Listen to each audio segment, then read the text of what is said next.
할렐루야. 우리 세배에 오신 우리 성도님들 환영하고 축복합니다. 제가 미리 말씀드리는데 예배 시간 중간에 핸드폰이 울리는 일이 없도록 지금 좀 꺼주시거나 진동을 다시 한번 확인해 주시면 감사하겠습니다. 그렇게 하시면서 우리 함께 오늘 말씀 암송 구절 함께 보실까요? 잠언 16장 32절 말씀. 노하기를 더디하는 자는 용사보다 낫고, 함께 암송하겠습니다. 시작.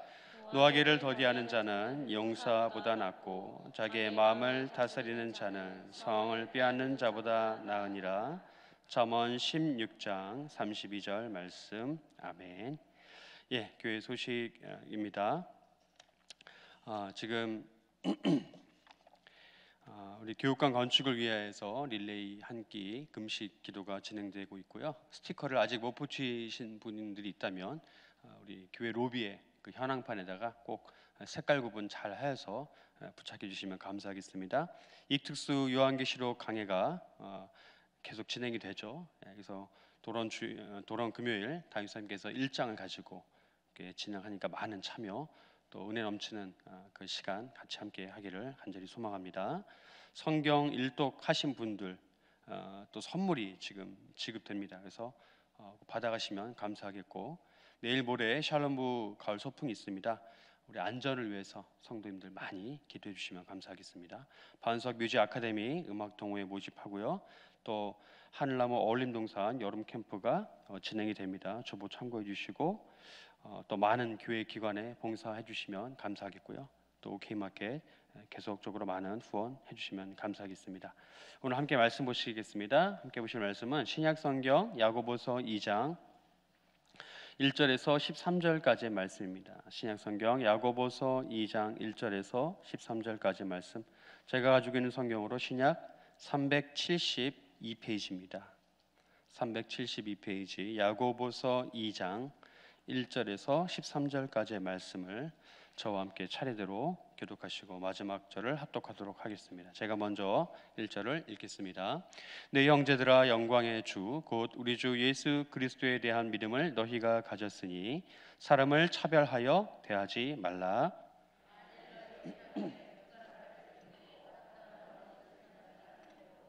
또 남루한 옷을 입은 가난한 사람이 들어올 때에 너희가 아름다운 옷을 입은 자를 눈여겨보고 말하되 여기 좋은 자리에 앉으소서 하고, 또 가난한 자에게 말하되 너는 거기 서 있든지 내 발등상 아래에 앉으라 하면 너희끼리 서로 차별하며 악한 생각으로 판단하는 자가 되는 것이 아니냐. 내 사랑하는 형제들아, 들을지어다. 하나님이 세상에서 가난한 자를 택하사 믿음에 부유하게 하시고 또 자기를 사랑하는 자들에게 약속하신 나라를 상속으로 받게 하지 아니하셨느냐. 너희는 도리어 가난한 자를 업신 여겼도다. 부자는 너희를 억압하며 법정으로 끌고 가지 아니하느냐. 그들은 너희에게 대하여 일컫는 바 아름다운 이름을 비방하지 아니하느냐. 너희가 만일 성경에 기록된 대로 내 이웃 사랑하기를 내 몸과 같이 하라 하신 최고의 법을 지키면 잘하는 것이거니와, 만일 너희가 사람을 차별하여 대하면 죄를 짓는 것이니 율법이 너희를 범법자로 정죄하리라. 누구든지 온 율법을 지키다가 그 하나를 범하면 모두 범한 자가 되나니, 간음하지 말라 하신 이가 또한 살인하지 말라 하셨은즉 네가 비록 간음하지 아니하여도 살인하면 율법을 범한 자가 되느니라. 너희는 자유의 율법대로 심판받을 자처럼 말도 하고 행하기도 하라. 함께 읽습니다. 긍휼을 행하지 아니하는 자에게는 긍휼 없는 심판이 있으리라. 긍휼은 심판을 이기고 자랑하느니라. 아멘. 우리 말씀을 시작하기 전에 우리 연휴가 끝났지만 우리 밝은 미소로 함께 우리 좌우전에 계신 분들 한번 인사할까요? 반갑습니다. 네, 반갑습니다. 인사를 놓쳤네요. 연휴는 끝났지만 또 우리에게 말씀의 은혜가 함께하는 줄 믿습니다. 오늘 말씀의 제목은 같이 한번 따라해 보실까요? 긍휼은 심판을 이기고 자랑합니다. 아멘. 긍휼은요, 심판을 이기고 자랑합니다. 이 사실 꼭 기억하시길 바랍니다. 우리 심판주 되시는 예수님께서 우리에게 보여주신 차별 없는 삶과 진정한 용서와 긍휼은 우리가 평생에 우리가 따라가야 할 본받을 바로 그 일이고 이 땅에서 우리가 이루어내야 할 정의라라고 하는 사실을 말씀드리면서 말씀을 시작하도록 하겠습니다. 여러분, 요즘을 우리가 살아가는 우리는 나를 어떻게 사랑하는지 많이 경험해 보지 못했어요. 나를 어떻게 사랑하는지를, 또한 그것을 어떻게 해야 할까 우리가 잘 고민하는 그런 여유가 없습니다. 사실 우리는 나 외에 다른 사람을 사랑하기 위해서 참 중요하게 생각하는 부분인데요, 나를 사랑할 줄 알아야 돼요. 여러분을 사랑하고 계십니까? 네, 대답이 적잖아요. 이게 왜 그런지 아세요? 나를 사랑하는 법을 몰라서 그래요. 나를 사랑하는 법. 나를 사랑할 수 있어야 남을 사랑할 수 있는데 나를 사랑하는 법을 잘 몰라요. 그냥 맛있는 거 먹고 편히 쉬고 이게 나를 사랑하는 법이 아니에요. 오늘 말씀을 들으면서 우리가 이것을 깨닫기를 원합니다. 우리는 나를 사랑하기도 어렵지만 나를 먼저 사랑해야만 이윽고 남을 사랑할 수 있게 된다. 그런데요, 여러분, 문제가 있어요. 이 문제가 뭐냐면 이게 말하기는 쉬운데요, 실천하기가 너무 어려워요. 나를 사랑하기보다 남을 사랑하기가 더 어렵다는 거 우리는 반드시 알아야 합니다. 우리가 이 사실을요 너무 몰라요. 또 고민하려고도 하지 않습니다. 함께하는 교우 여러분, 우리가 꼭 기억하시길 바랍니다. 세상에서 가장 어려운 사랑은 뭐예요? 나를 사랑하는 것보다 남을 사랑하는 게 어려운 거예요. 방금 말씀드린 것처럼 남을 사랑하려면 나를 사랑할 수 있어야 되는데 그것도 몰라요. 우리가 오늘 말씀을 통해서 깊이 우리가 좀 묵상해야 될 부분이라는 거죠. 여러분, 오히려 나에게 긍휼을 베푸는 게 쉽지 남에게 긍휼을 베푸는 거 쉽지 않아요. 내가 나에게 잘못한 거 좀 속상하지만 넘어가야지. 남이 나에게 잘못한다? 이건 짚고 넘어가야지. 너무 세게 했나요 제가? 심지어 내가 이 긍휼과 용서를 베풀 대상, 내가 용서해야 하는 대상이 나에게 피해까지 입혀요. 근데 이게 더 큰 문제는 나에게 피해를 입히고 상처를 준 그 대상이 자신이 뭘 잘못했는지도 몰라요. 그리고 그것에 대해서 관심을 가지려 하지 않습니다. 우리 속이 어때요? 나에게 원수같이 느껴진 저 사람이 나의 이 마음을 몰라주고 있을 때 마음에 화산이 일어납니다. 활화산같이 타올라요. 뭐가 치밀어 오릅니까? 화가 치밀어 올라요. 분노가 끓어오릅니다.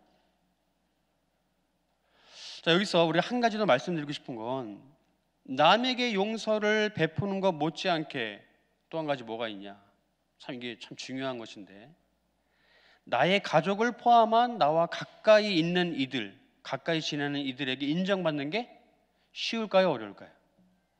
어려워요. 어렵습니다. 누굽니까? 나의 직장의 동료일 수 있고 또 나의 이웃이 될 수 있죠. 누구에게든 말입니다. 가까운 이들에게 인정받는 건 참 어려운 일입니다. 그러므로 우리에게 오히려 가끔 보거나 멀리 사는 사람들에게 내가 보여주고 싶은 모습만 보여주고 나 잘 지내 이렇게라고 말하면서 그냥 지나가는 게 훨씬 더 쉽습니다. 근데 나를 매일매일 보는 사람들은요, 나를 좋게 볼 수도 있고 안 좋게 볼 수 있는 일들이 훨씬 더 많아요. 참 요즘 너무나 우리가 살기가 힘들죠, 요즘에. 그래서 이 살아가는 이 시대에 어떤 행태들이 있느냐, 사람들의 모습을 이렇게 좀 보니까 이런 게 있어요. 요즘에 많은 사람들이 하는 일인데, 우리 인생을 자꾸 포장하려고 하는 거예요. 나를 자꾸 이 좋은 모습만 보이려고 애쓰는 그러한 노력들이 사람들 사이에 퍼져 있어요. 이게 뭐냐? 마치 이 좋은 포장지에 쌓여 있는 선물처럼 안에 내용은 중요하지 않아요. 포장지가 중요해요. 그래서 내가 가끔 겪는 행운 같은 좋은 일이나 아니면 내가 인위적으로 나를 좋게 꾸미는 그렇게 연출한 일들을 사람들이 부러워할 만한 그런 모습으로 만들어서 어디 올리냐면은 SNS나 요즘에 저는 하진 않지만 요즘 많이 젊은 친구들이 하는 인스타그램이라고 인터넷상에 자기 사진을 올리는 게 있어요. 근데 어떤 사진을 올린다고요? 좋은 모습만, 어디 뭐 좋은데 여행 가고 맛있는 거 먹고 이런 걸 올린다는 거예요. 근데 여러분, 이게 매일매일 그렇습니까? 아니죠. 가끔 일어나는 일들을 우리는 마치 내 삶이 전부인 것처럼 사람들에게 그렇게 알려요. 이런 성향이요, 요즘에 젊은 청년들이나 청소년들에게 더 많이 나타나는데요. 왜일까요? 왜냐하면 여러분 한번 생각해 보세요. 요즘에 어떤 시대인지. 예전에는 우리 부모님 세대, 여러분 우리 권사님들, 우리 어머님들 세대에 보면요, 다 가난했잖아요. 그러니까 없는 거 결핍이 그게 흉이 아니에요. 왜? 다 못 사니까. 근데 요즘은요, 어떻습니까? 빈부격차가 커지죠. 우리가 살고 있는 광명도 이제 부자 동네라 가난한 사람들이 못 살아요. 그리고 부모의 능력에 따라 사회 진출의 시점과 사회 진출하고 나서의 그 신분의 지위가 높낮이가 결정이 됩니다. 그렇기 때문에 그렇지 못한 사람들에게는 더더욱 자신의 부족한 모습을 감추고 자신의 못난 모습을 드러내고 싶지 않아서 간간히 연출되는 그런 좋은 모습만 인터넷상에 올린다는 거죠. 이게 우리 젊은 친구들을 비롯한 요즘을 살아가는 우리의 모습이에요. 이것을 저는 이렇게 부릅니다. 깊은 외식의 작용이라. 외식이 깊이 우리 안에 박혀 있는 거예요. 다른 말로 하면 쉬운 말로 하면 뭡니까? 허세예요. 근데 여러분, 허세가 우리 신앙에도 있어요. 신앙에도. 우리 신앙의 모습에도 허세가 많다는 거예요. 교회에서 저를 만나는 우리 성도님들, 아마 저희 집에서 저를 만나면 시험 들 수도 있을 것 같은데 일면의 외식이라 할 수 있는 거죠. 마치 성경 속에 나오는 누굽니까? 바리새인들과 서기관들처럼 말이죠. 그래서 우리는 앞서 말씀드린 것처럼 우리가 살아가면서 진짜 어려운 게 뭐예요? 오히려 나와 가깝게 지내고 거의 모든 것을 알다시피 하는 그런 가까운 사람들에게 인정받고 그런 사람들에게 용서를 받고 그런 사람들을 용서하는 것, 가까운 사람들 용서하는 것 어려워요. 어렵습니다. 왜요? 관계가 깊기 때문에. 그런데 이보다 더 힘든 게 있어요. 뭡니까? 나와 가까운 이들이 나에게 깊은 상처를 주고 나를 계속적으로 힘들게 한다는 거예요. 여러분, 원수는 멀리 있으면 가까이 있습니까? 대답을 너무 잘하시네요. 예. 가까이 있어요. 아우 왼수 멀리 안 가요. 옆에 있어요. 그러니까 어떻게 해야 될까요? 우리가 어떻게 해야 될까요?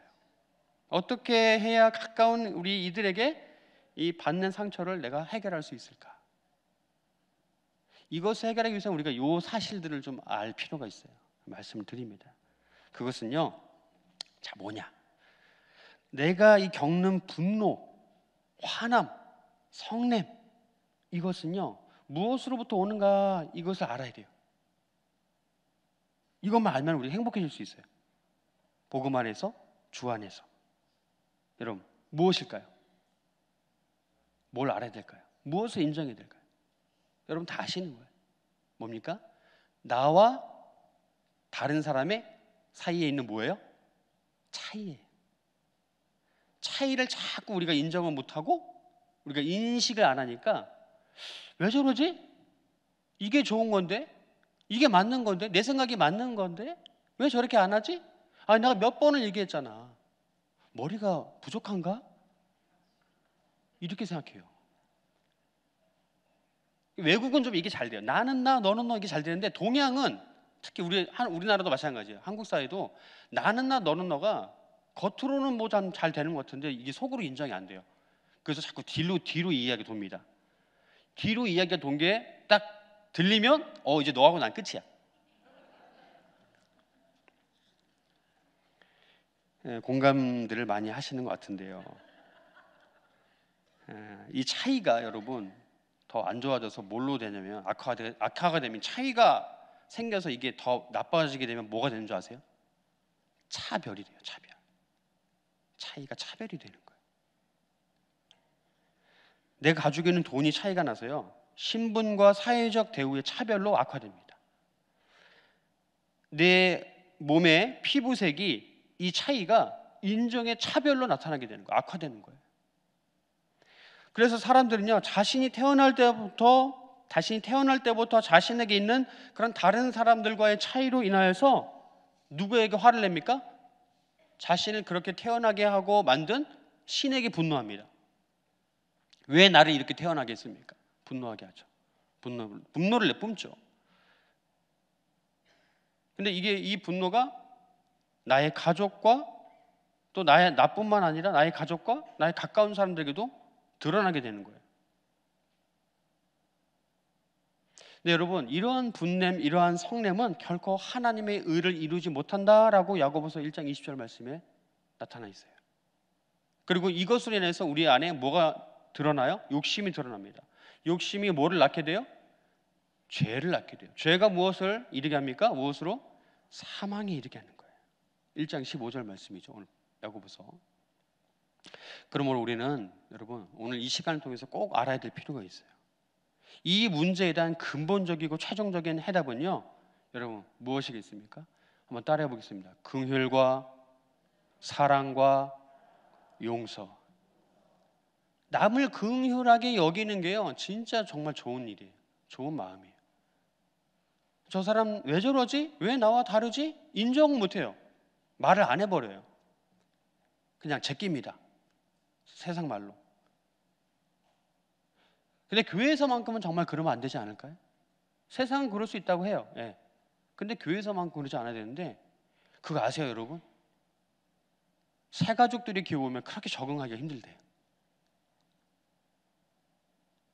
그러니까 참 우리가 많이 생각해보고 고민해봐야 될 부분입니다. 바로 이런 것들을 예수님께서 우리에게 보여주셨죠. 그 형제인 야고보 사도가 그것을 인정해주고, 뭘 인정했습니까? 긍휼과 사랑과 용서. 예수님께서 보여주신, 그렇게 주의 형제 야고보가 자신의 형인 예수님을 누구로 인정해요? 구세주로 인정해요. 이건 바로 된 일이 아니에요. 나랑 같은 뱃속에서 나온 저 사람이 무슨 구세주야, 무슨 하나님이야. 인정이 절대 될 수 없어요. 그렇게까지 하기 위해서는 예수님이 어떻게 삶을 살아내셨느냐, 우리가 그 과정을 반드시 짚어봐야 된다는 것을 말씀을 드립니다. 그러한 이 자신의 형을 구세주로 믿게 된 이 주의 형제 야고보 사도가 내린 고백, 우리에게 내놓은 고백이 바로 야고보서이고 우리가 읽은 본문입니다. 자, 오늘 말씀을 보면서 야고보 사도의 증거를 통해서 어떻게 우리 안에 이 차이로 생겨나는 차별, 이 차별로 일어나는 우리 화를 어떻게 다스릴 수 있을까 같이 함께 나눠보면 좋겠는데요. 1절 말씀을 읽어볼까요? 시작. 내 형제들아, 영광의 주 곧 우리 주 예수 그리스도에 대한 믿음을 너희가 가졌으니 사람을 차별하여 대하지 말라. 자, 뭐 하며 대하지 말라고요? 대놓고 말하죠, 성경이. 차별하지 말라고. 초대교회 당시에 얼마나 차별이 심했겠습니까? 그죠?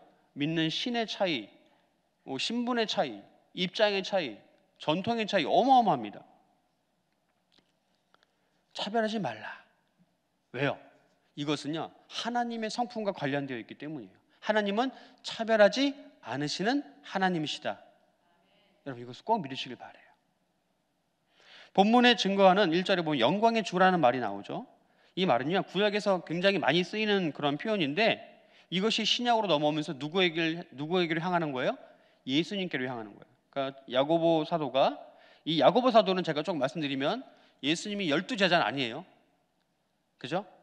큰 야고보, 작은 야고보가 따로 있고, 이 야고보는 예수님 형제 야고보예요. 그렇게 아시면 돼요. 아시겠지만 말씀드립니다. 그래서 이 차별하지 말라, 그리고 영광의 주 예수 그리스도를 향해 이제 이렇게 이관된 것인데, 이 예수님에 대한 믿음은요, 차별과 여전히 반대된다라는 것을 우리가 알아야 돼요. 자, 1절 말씀에 대한 이 보증이 이 직전, 바로 직전에 1장 마지막 절 27절 말씀에 증거하고 있어요. 뭐라고 증거합니까? 여러분들이 예수님을 믿는다면 반드시 사람을 차별하여 대하지 말아야 합니다라고 증거합니다. 여러분 차별하지 마시기 바랍니다. 어떤 이유든지 간에. 이어서 2절, 4절 말씀 한번 읽어볼까요? 시작. 만일 너희 회당에 금가락지를 끼고 아름다운 옷을 입은 사람이 들어오고 또 남루한 옷을 입은 가난한 사람이 들어올 때 너희가 아름다운 옷을 입은 자를 눈여겨보고 말하되 여기 좋은 자리에 앉으소서 하고 또 가난한 자에게 말하되 너는 거기 서 있든지 내 발등상 아래에 앉으라 하면 너희끼리 서로 차별하며 악한 생각으로 판단한 자가 되는 것이 아니냐. 예, 한 번 더 강조하죠. 여기서 이제 금가락지라고 하는 것은 그때 당시에 이제 당시의 상류계층인 로마의 기병들을 나타내는 표식이에요. 반대로 이 남루한 옷을 입은 가난한 사람들은 오늘날에 지금 집 없이 지내고 계시는 거리에서 노숙하시는 분들을 우리가 생각하시면 됩니다. 자, 그 두 계층이 이렇게 현장에 있어요. 그럼 우리도 마찬가지죠. 어떻게 할까요, 우리가? 우리도 마음이 똑같이 대하기는 어려울 것 같아요. 근데 말씀 뭐라고 합니까? 그렇게 하지 말래요. 차별이래요.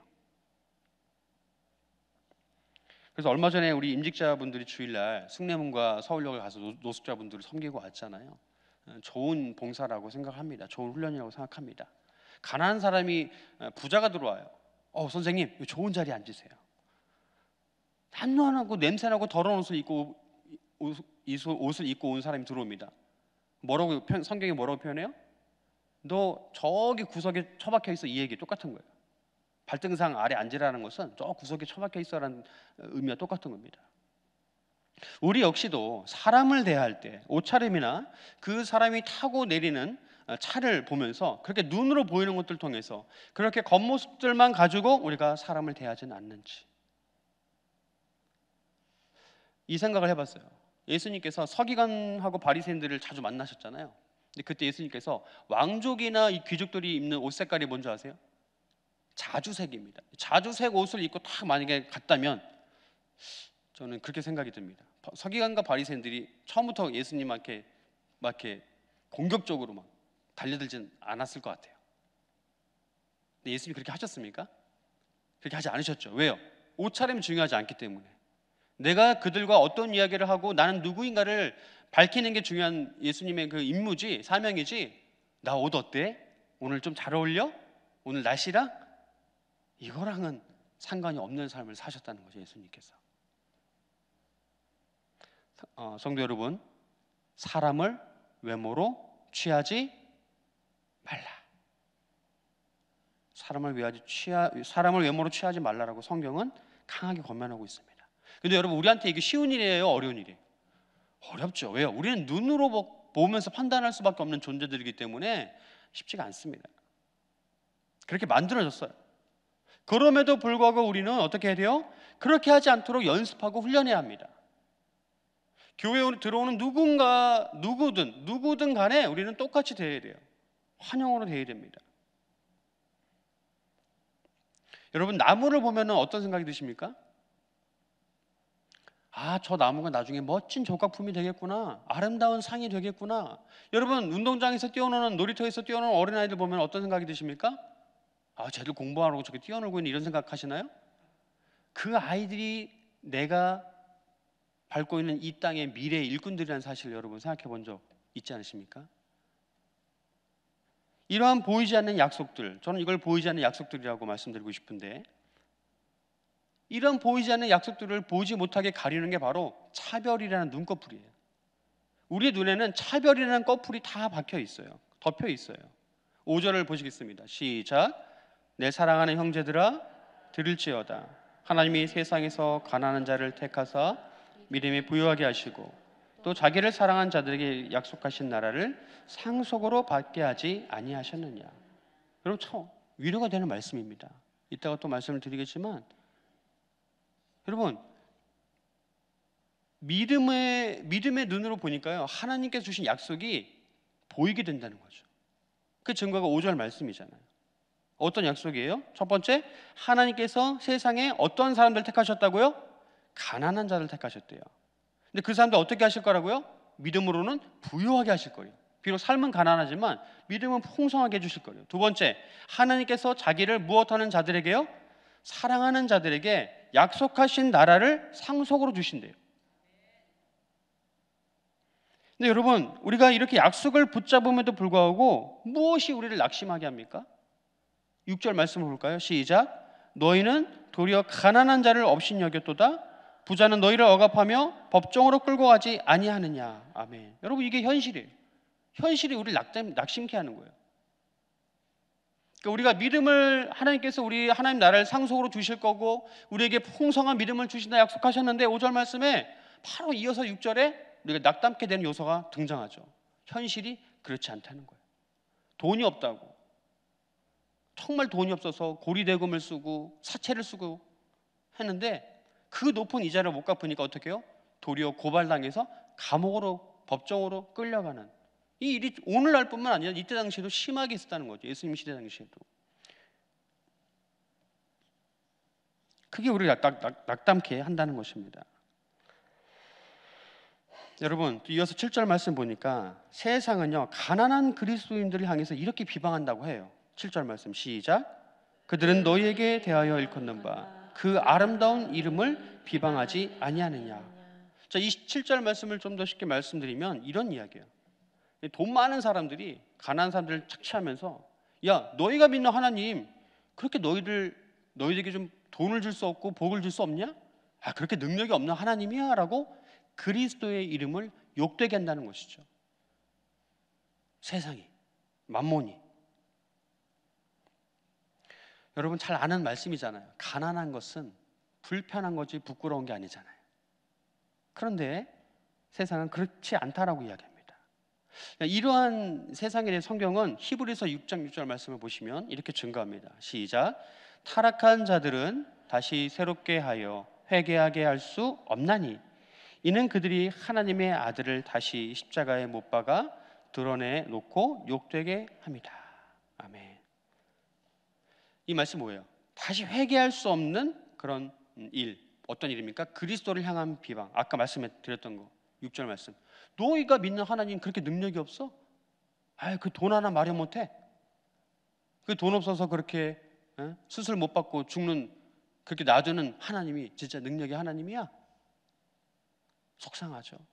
우리 하나님 그런 하나님 아니신데. 근데 말씀은 계속적으로 우리에게 뭐라고 증가합니까? 낙심하지 마라. 낙심하지 마라. 왜냐하면 우리가 아까 읽었던 5절 말씀, 그 5절 말씀에서 증거한 두 가지의 복, 여러분 다 기억하시죠? 자, 거기 보니까요 어떤 말씀이 생각나냐면 마태복음 5장하고 누가복음 6장에 보면요 이런 단어가 나와요. 심령이 가난한 자가 복을 받고 가난한 자가 복을 받는다. 이 팔복인데 여기에서 이 가난한이라고 하는 이 헬라어가 푸토코스라고 발음하는데 이 푸토코스라고 하는 이 가난한이라는 이 헬라어는 두 가지 의미가 있대요. 육적인 것과 영적인 것. 자, 쉽게 생각해 보죠. 육적으로도 가난해요. 영적으로도 가난해요. 근데 하나님 어떻게 하신다고요? 복을 주세요. 왜요? 저는 이렇게 생각합니다. 돈이 없어요. 돈이 없어서 마음이 힘들어요. 하나님 모르실까요? 아신다는 거예요. 그래서 우리는 염려할 필요가 없는데 자꾸 우리 염려해요. 왜요? 하나님이 안 보이니까. 저도 그런 염려 가운데 매일매일 살아가고 있습니다. 그래서 매일매일 싸워요. 염려하지 말아야지. 염려 내일이 한다는 건데 나는 오늘 염려하지 말아야지. 참 위로가 되는 한 말씀이 떠올랐습니다. 고린도전서 1장 27절부터 29절까지 말씀을 한 번 더 보시겠습니다. 시작. 그러나 하나님께서 세상에 미련한 것들을 택하사 지혜 있는 자들을 부끄럽게 하려 하시고 세상에 약한 것들을 택하사 강한 것들을 부끄럽게 하려 하시며 하나님께서 세상에 천한 것들과 멸시받는 것들과 없는 것들을 택하사 있는 것들을 폐하려 하시나니 이는 아무 육체도 하나님 앞에 자랑하지 못하게 하려 하심이라. 아멘. 여러분 무엇을 증거하고 있습니까? 우리가 부자라고 해서요 자랑할 필요가 없다는 거예요. 반대로 우리가 가난하다고 해서 낭망할 필요가 있다 없다? 없다는 거예요. 왜요? 하나님께서 다 아시고 하나님께서 다 우리에게 주시기 때문에 다 모든 게 하나님 것이기 때문에 자랑할 수 없는 건데 자꾸 우리는 마치 나에게 손에 쥐어진 것이 내 것인 것 마냥 자랑하고 나의 손에 아무것도 없다고 해서 나는 아무것도 아닌가라고 하는 그런 존재의 가치까지도 우리가 오해하는, 하나님의 형상을 왜곡하는 그런 우리가 잘못을 저지를 수 있다라고 하는 것이죠.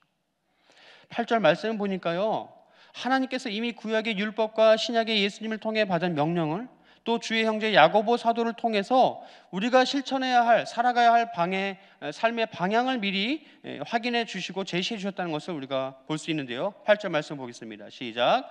너희가 만일 성경에 기록된 대로 내 이웃 사랑하기를 내 몸과 같이 하라 하신 최고의 법을 지키면 잘하는 것이거니와. 아멘. 자, 뭡니까? 그러니까 하나님 뭐라고 말씀하신 거예요? 너희가 부자든 가난하든 중요하지 않다. 너희는 이것만 해라. 뭡니까? 이웃 사랑하는 거예요. 이거를 하라 하신 목적이 있겠죠. 이웃을 사랑하는 건요, 돈이 많다고 해서 전부가 아니에요. 내가 가난하다고 해서 못 섬기는 게 아닙니다. 오히려 부족하신 분들이 더 많이 헌금하고 더 많이 돕죠.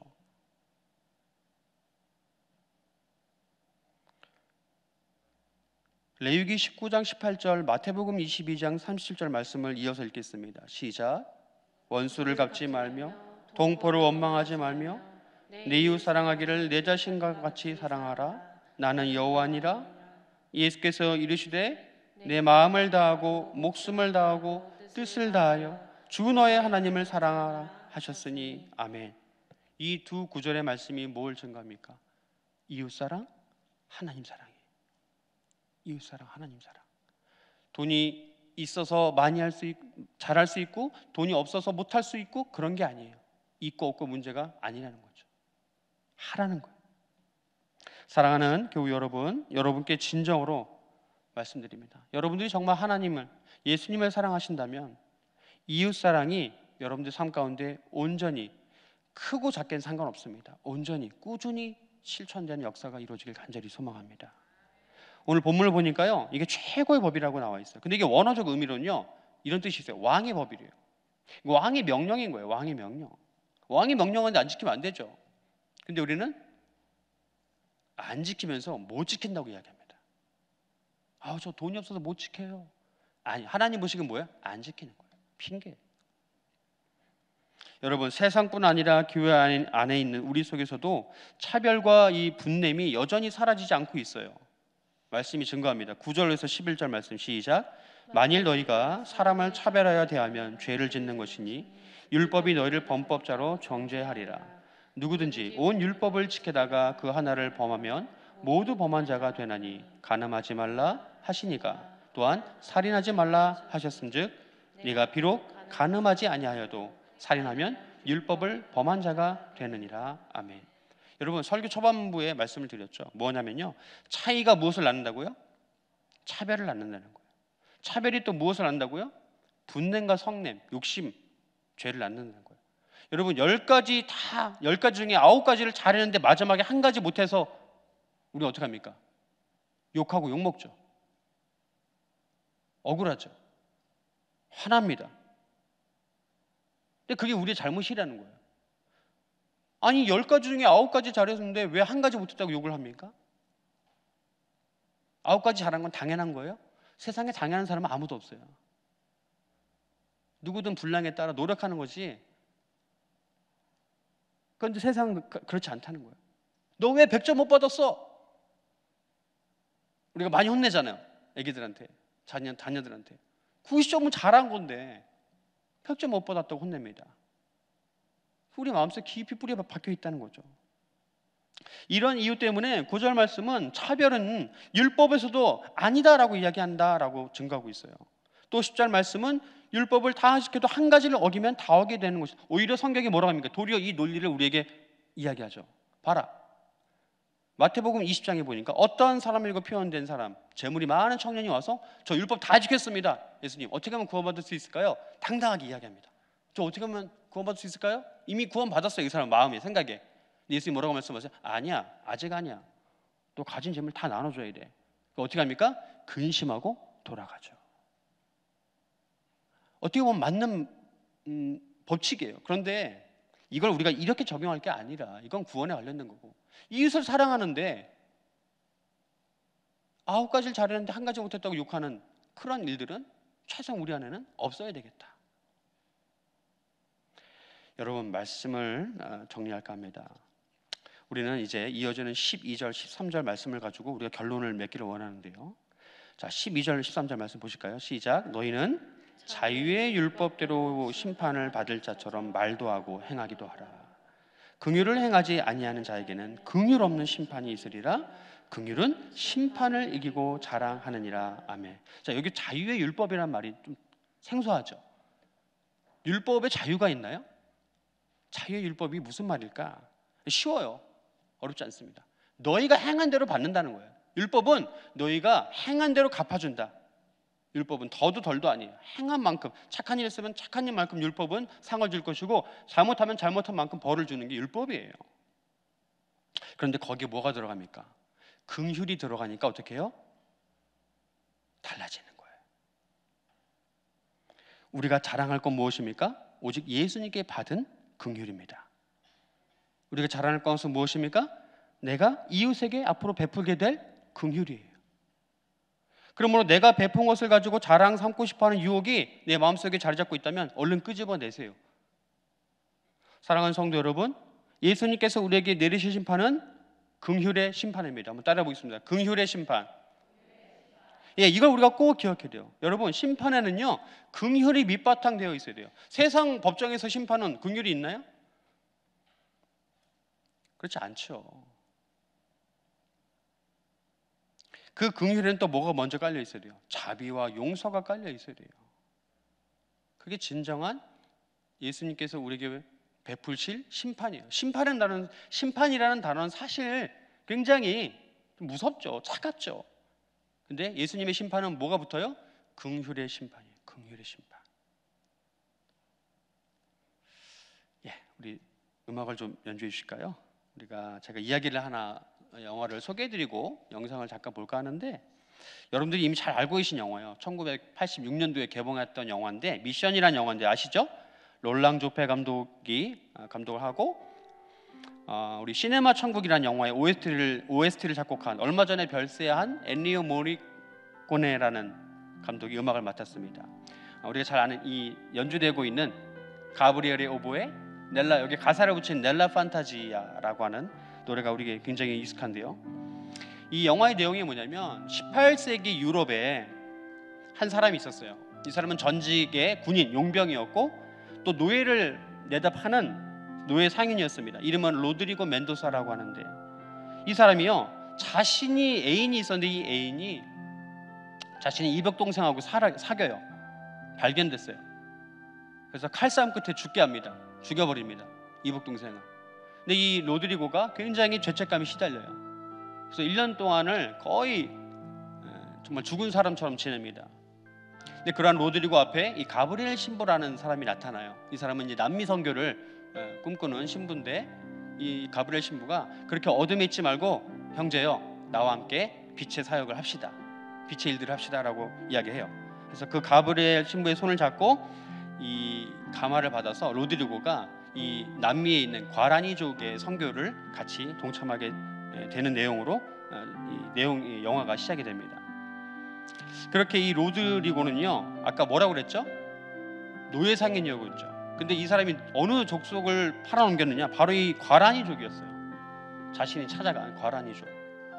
근데 이 사람이 어떻게 이 과라니족을 찾아가느냐? 노예 상인 때 썼던 무기들을 다 이 밧줄에 그물에 매달아 가지고 그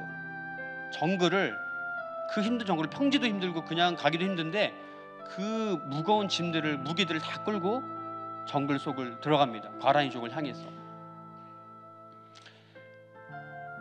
그렇게 이 과라니족을 드디어 만났어요. 그런데 과라니족이 알아보죠. 저 사람 내 형제 자매를 노예로 팔아넘긴 사람 아니야? 그리고 칼을 들고 덤벼듭니다. 그때 이 가브리엘 신부가 나서서 중재해요. 여러분, 죽이면 안 됩니다. 이 사람 회개했어요. 그리고 그 속죄의 마음을 가지고 지금 이 무기들을 다 질질질 온몸을 상처가 나면서 끌고 왔습니다. 이렇게 말하자 과라니족이 어떻게 하냐면 이 로드리고가 메고 온 그 밧줄을 끊어요. 삭삭삭삭 끊어서 그 무기를 강 속에 던져버립니다. 그럴 때 이 로드리고 이 사람이 그동안 죄책감에 시달려 왔었는데 이 북받쳤던 감정을 처음으로 드러내면서 울어요. 근데 우는 모습이 마치 우는 건지 웃는 건지 모르지만 그 기쁨의 표정 가지고 막 울 때 이 가브리엘 신부가 막 안아줍니다. 둘이 펑펑 울어요. 저는 이 영상을 보면서 좀 여러분들에게 좀 메시지를 전달해드리고 싶은데 잠깐 우리 볼 수 있을까요? 예.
Kino para. Tiga potong.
예, 잘 보셨죠? 여러분, 순간의 분냄으로 인해서 한 생명을 죽게 했어요. 이 로드리고가. 근데 늘 괴로워하죠.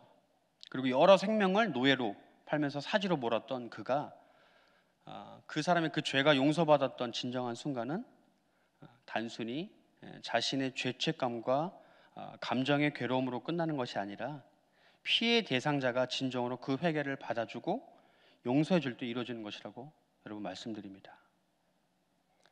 이제 다른 영화 한 편을 더 말씀드릴 텐데요. 오늘 극장 오셨네요. 2007년도에 국내에서 개봉한 밀양이라는 영화입니다.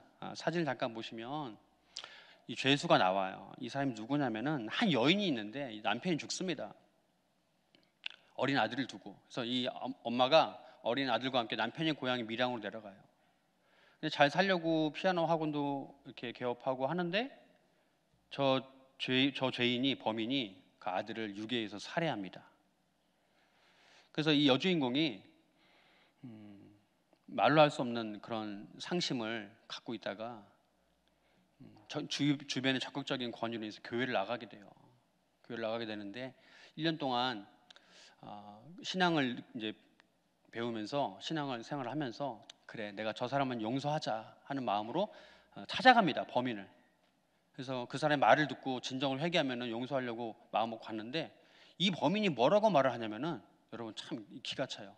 나는 이미 이 감옥에서 내가 예수님을 영접했고 하니 당신에게 하나님이 이미 예수님이 날 용서했으니 당신에게 받을 용서는 내가 할 용서는 없습니다.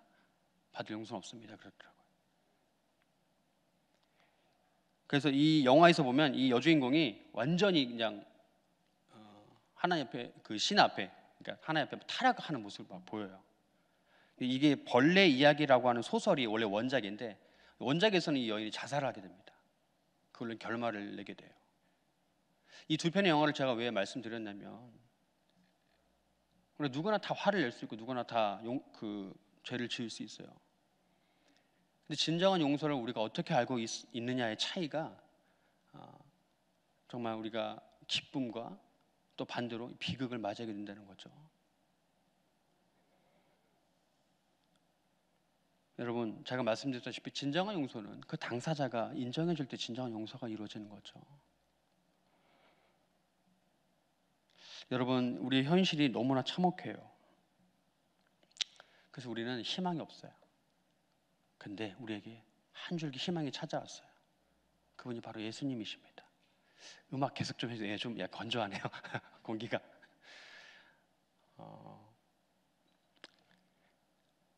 예수님께서 우리에게 십자가의 희생의 밝은 빛을 비춰주셨어요.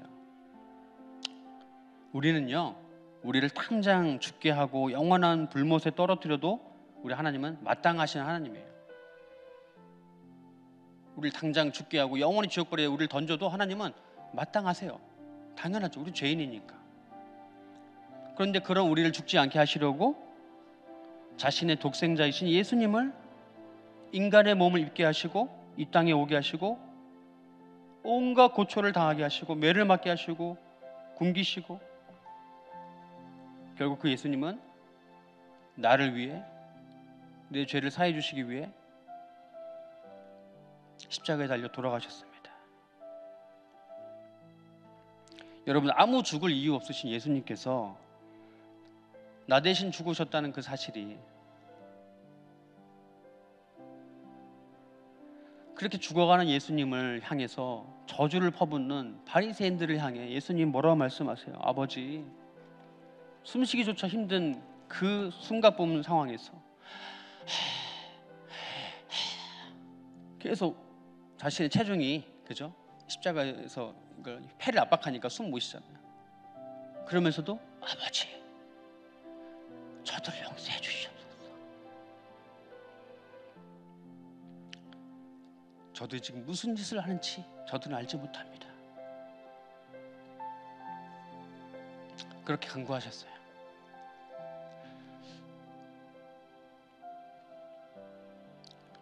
우리가 어떻게 그 예수님의 사랑을 감당할 수 있고 흉내조차 낼 수 있을까?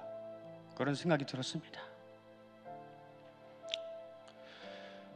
이것이 바로 진정한 용서인데, 어떻게 우리는 감히 누구에게 쉽게 분을 내고 누구를 감히 용서한다고 말할 수 있을까요?